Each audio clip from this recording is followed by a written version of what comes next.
The most damaging bias that can come up in poker, and I also think very often in life, is what's known as confirmation bias. So that's basically when you look for, you have like a pre-existing want to believe something, a desire for something to be true, and you will overvalue evidence that confirms that belief and disvalue evidence that disproves it. And in poker, that can be absolutely devastating if, say, you're in a big hand and a ton of your chips are in the middle and your opponent's made a big bet, and your hand's not that strong and you really, really want to believe that they're bluffing so that you can win this hand. And you'll then look for all the signs, oh, well, I saw that their hand looked shaky in that way and they seem a little uncertain. Look for all the evidence that could suggest that they are bluffing, and then not really ask yourself those vital questions like, okay, well, what evidence is there that they actually have a strong hand? And learning that skill is absolutely crucial to be a great poker player. And I think that applies to many parts. So if you're trying to make a big business decision, should I hire this new person as a manager? And you say they're an old family friend and you really, really like them, so you really do want to hire them.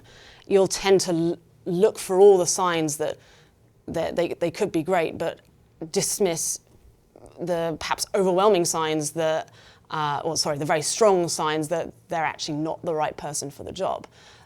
So it's very important to just remember that our brains are naturally inclined to look to confirm what we really want to believe. The status quo bias is basically when we say to ourselves, whenever we catch ourselves saying, well, it's always been done this way, or it's worked for me like this in the past and this is my way of doing things. That's the status quo bias rearing its rather ugly head.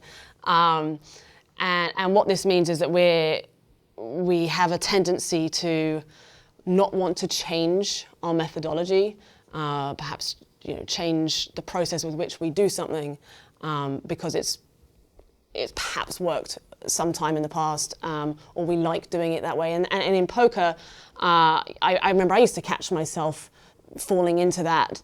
I had like a style of play that had worked for me a number of times, and I would over-rely on that and not update my playing style based upon the table that I was at, because perhaps I didn't enjoy it as much, or I found it more scary, for example. And the same thing can apply to us in life. The important thing there is to just be aware of the bias and look for situations where you could be using it to justify staying in a situation that you're a little bit scared to change. Another classic one that comes up in poker is the sunk cost fallacy, where you'll have a lot of chips, perhaps almost all of your stack is in the middle, and yet you are 85 to 90% confident that you have the worst hand and you're not going to be able to get that putting another chip in the pot is probably not a good idea. But we'll often go to ourselves, well, I've gone this far, I've put this much in, I might as well see it through to the end.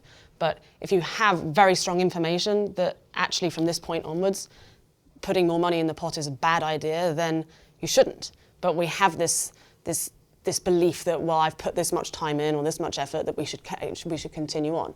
In poker, whenever a new card comes out, even though historically you've put in a lot of money into the pot, when that new information comes out, it's an entirely new situation. What's happened before in terms of how much money you've put in is actually largely irrelevant. And the same thing applies to if you're investing in a business, be it time or money, when no matter how much you've put in over the last few years, let's say, if new information comes out that this market is shrinking, some like legislation's been passed that's going to make it even harder to proceed, then you have to largely ignore the decisions that you made yesterday or before you got that information. You're in an entirely new situation and you have to evaluate it with all the information that you now have available. Yeah, it's interesting to observe sort of the difference in emotion you can have when you end up in a very similar situation. So say, for example, I had 100,000 chips. I'm in a big tournament, I have 100,000 chips, and I lose a big hand and I go down to 50,000. And then if I compare it to, I'm in the same tournament and I had 25,000 chips. I double up my stack and end up with 50,000. So these are two different situations. I have the same number of chips, but I feel completely different between the two. And those differing mindsets, you know, if in the time I've just doubled up, I'm feeling great. I'm like, wow, I'm up to here now. Let's see where we can go.